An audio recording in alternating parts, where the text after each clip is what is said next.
जरा सोचो, आपकी उम्र लगभग 25-26 साल हो, आपने अभी अभी अपनी पहली वेब सीरीज बनाई और कुछ ही महीनों बाद दुनिया के जाने माने सबसे बड़े नेटवर्क में से एक HBO आपसे संपर्क करता है और कहता है कि क्या आप हमारे लिए शो डेवलप करना चाहोगे। अगर ये किसी फिल्म की कहानी लग रही है तो रुकिए, क्योंकि ये खबर है आर्यन खान की।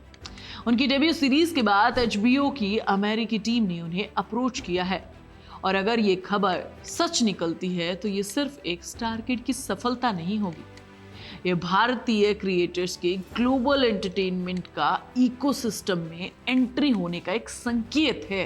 लेकिन असली सवाल है कि क्या सच में इतना बड़ा मौका मिला है, और इससे भी बड़ा सवाल, भारत में कितने लोगों को ऐसा मौका मिला है यार। अभी बस 2025 में ही आर्यन खान ने अपना पहला डायरेक्टोरियल डेब्यू किया। सीरीज का नाम था द बेडास ऑफ बॉलीवुड। बॉलीवुड की अंदरूनी दुनिया के दिखावे दिखाए गए, कैसे स्टारडम काम करता है इंडस्ट्री में, नेटवर्क कैसे काम करता है, कैसे मुंबई चलती है, लोग कैसे सपनों के पीछे भागते हैं। इस शो को डायरेक्ट किया है आर्यन खान ने और ये शो उनके परिवार की कंपनी रेड चिली एंटरटेनमेंट के बैनर के तले बना है। सीरीज ने इंडस्ट्री में काफ़ी हलचल पैदा कर दी थी क्योंकि इसमें बॉलीवुड की कुछ इनसाइड मजाक और सटायर भी थे। अब सवाल, HBO से ऑफर इतना बड़ा क्यों माना जा रहा है? क्योंकि HBO दुनिया की सबसे प्रतिष्ठित नेटवर्क, टीवी नेटवर्क में से एक है। इस नेटवर्क ने ऐसे शो बनाए हैं जिन्होंने टेलीविजन का इतिहास बदल दिया। गेम ऑफ थ्रोन्स, ये बताने की जरूरत नहीं है मुझे तुम्हें कि कौन है जिसने ये शो नहीं देखा।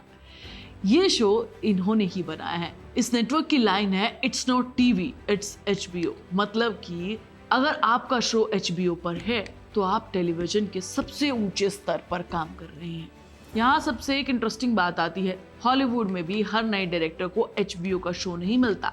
एग्जाम्पल के लिए डेविड और DB वेनिस, जिन्होंने गेम ऑफ थ्रोन्स बनाया, उन्हें भी मौका तब मिला जब वो पहले कई सालों से हॉलीवुड में लिख रहे थे। द लास्ट ऑफ अस बनाने वाले इंसान, जिनके पास लगभग 20 साल का अनुभव है, वो भी पहले ब्रिटिश टीवी के अनुभव लेखक थे। मतलब साफ है, HBO आमतौर पर नए डायरेक्टर्स को शो नहीं देता।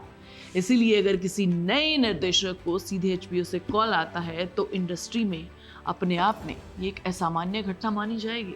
और रही बात भारतीय डायरेक्टर की, तो भारतीय फिल्म मेकर्स ने हॉलीवुड में काम जरूर किया है। जैसे कि मीरा नायर ने हॉलीवुड फिल्में बनाई हैं, शेखर कपूर ने एलिजाबेथ जैसी फिल्में डायरेक्ट की हैं। लेकिन ध्यान देने वाली बात यह है कि इन सभी को हॉलीवुड में काम करने का मौका कई सालों के अनुभव के बाद मिला है और सीधे HBO जैसे नेटवर्क के लिए ओरिजिनल शो बनाने का मौका इंडियन फिल्म मेकर्स को बहुत कम मिला है। ये कहानी इंटरेस्टिंग हो जाती है क्योंकि आर्यन खान अभी अपने करियर की शुरुआत में हैं। उन्होंने ये पहली वेब सीरीज बनाई थी और अभी उनके लिए बहुत लंबा सफर है। हाँ, कहा जा सकता है कि उनके पास उनका सरनेम जरूर है। उनके पिता शाहरुख खान, जो दुनिया के सबसे प्रसिद्ध भारतीय सितारों में से एक है, इसीलिए ये सवाल उठना भी स्वाभाविक है क्या कि ये सिर्फ एक टैलेंट की वजह से है या पिता की ग्लोबल पावर की वजह से।